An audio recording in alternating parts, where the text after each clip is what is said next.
internet yu 5M TV Sénégal dal leen jàmm ci seen chaîne bi de Ousmane Sonko ragaluñu ko benn yoon Maimouna Ndour la moom nag moo daal di jiite 3M universel nekk itam rek njiitu 7TV ca émission ba muy amal invité woon ci taskatu xibaar bi di Yoro Dia moom taskatu xibaar bi nag di Maimouna Ndour ginnaaw bi muy amal émission bi yëkkati na ci ay kàddu di xamal nag lu ñeel kon ilimaanu jëwriñ bi di Ousmane Sonko ni ko ragaluñ ko benn yoon ginnaaw tamit lu jëm ci wàllu paiement maanaam fay payooru impôt yi nga xam ni yenn ci këru taskatu xibaar yi war nañ ko mën a fay moom Maimouna Ndour di xamal ilimaanu jëwriñ yi di Ousmane Sonko ni luy jig njàkk rek moo mee la ndax moom nag moo joxe dogal ngir rek ñu daal di bloquer seen compte yi te loole xam na ni rek moom moo ko def tax na mu koy xamal ni ko du ñu mën a yàqal benn yoon suñu liggéey waaye itam la ñu doon am du ko mën a yàq benn yoon te ragaluñu benn yoon ci li nga xam ni moom la ñu daal di nekk mu koy xamal ni nag fi mu nekk nii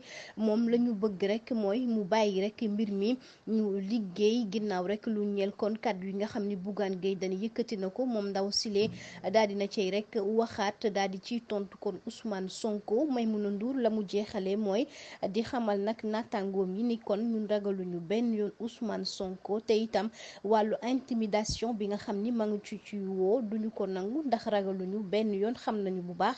fi ñu teg suñu tànk. Bougane Gueye Dany ak gouvernement bu Sénégal bu fekkoon sëy am na ca seen biir kon mën nañu wax ni tas na jamono ji nga xam ni Bougane Gueye Dany amul lu mu yàkkul kon Ousmane Sonko ginnaaw julli tabaski bi ci altine gi ñu weesu moom leader bu mouvement gëm sa bopp daal dinay génn kon ŋàññi gouvernement bu Sénégal nag moom Bougane ak ñi mu àndal fi mu nekk nii jàpp nañ ni kon nag gouvernement bi lañu def nag jëm ci wàññi dund bu metti bi kon loolee dalul xel benn yoon jàpp nañ itam rek lu jëm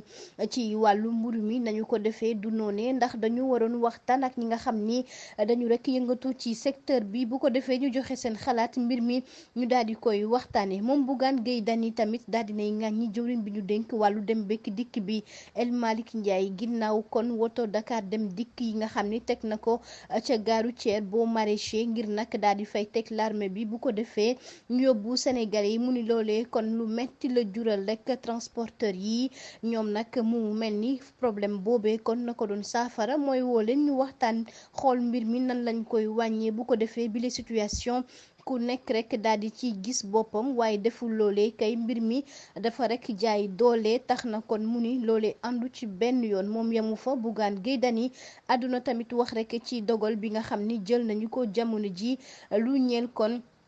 jaaykatu nag ñi nga xam ni ñoom ñu nekk ca foofee Dakar marchand ambulant yi ca Colobane Petersen Kër Massar Sandaga ak Roqu Disquette mu ni yëkkati bi nga xam ni ñu ngi leen fa yëkkati moom Bougane Gueye Dany àndu ci benn yoon mu ni kon gouvernement bi daal fi mu nekk ni war na xoolaat boppam nag bu baax a baax xool itam na muy doxalee ndax yooyee